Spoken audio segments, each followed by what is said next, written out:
freaking hot out here. 50-year-old Phil Mickelson, 43-year-old Tom Brady, and 78-year-old Joe Biden. Maybe it's time we started thinking differently about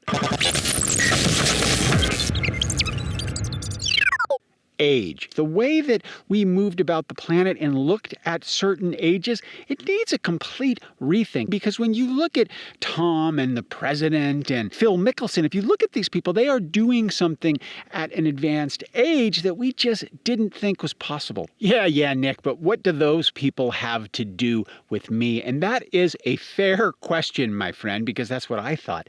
And then I came across this article by David Brooks about getting older, and there was some really interesting stuff in there. One of the things was, if you go back from like 1982 to 2005, okay, you take that time period, 1/3 of people who are 85, there are 1/3 less people who now are classified as disabled.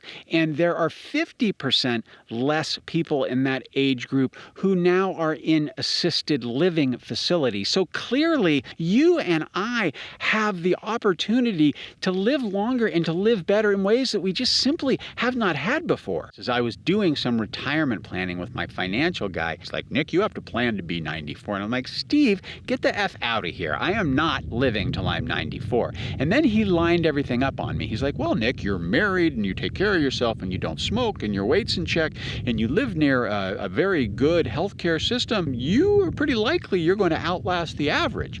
And I thought about that and I went, wow, is it possible that I could live till over 90? And there is this thing that really bugs me, which is the saying, you're only as old as you feel. Well, I'm 58 years old, so how am I supposed to feel? I'm not exactly sure. I think I feel pretty good. I'm able to ride my bike. I exercise. I move about the planet pretty well. But how do you feel? How do other 58-year-olds feel? And I have a hip replacement and I have some arthritis and I got stuff going on. Does that mean that I feel okay for my age, or for my age, I'm kind of a wreck? I don't even know. And researchers are looking at this differently now. They're looking at two kind of things. They're looking at your chronological age, like how many trips did you take around the sun? The other thing that they're now looking at is what they're calling biological age. And that is kind of what shape is your body in. And I don't necessarily mean exercise shape.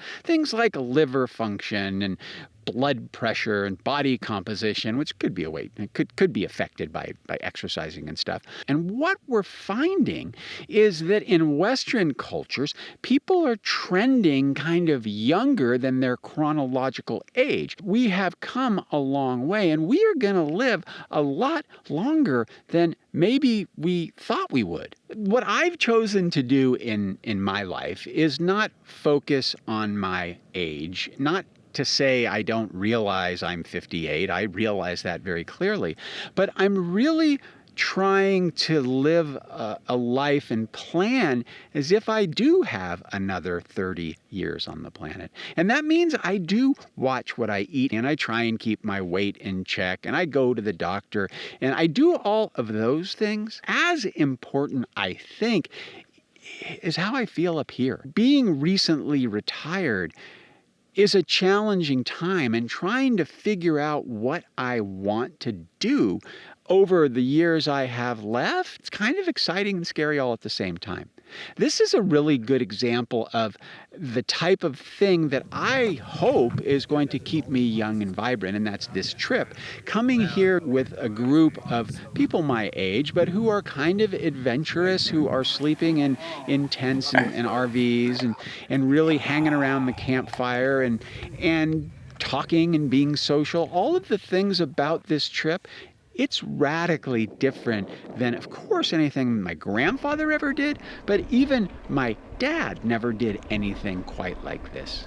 And the fact that it challenged me and scared me a little bit at first, I think those types of things, the way that we challenge ourselves and how we adapt, goes a long way towards keeping our biological age where we want it to be.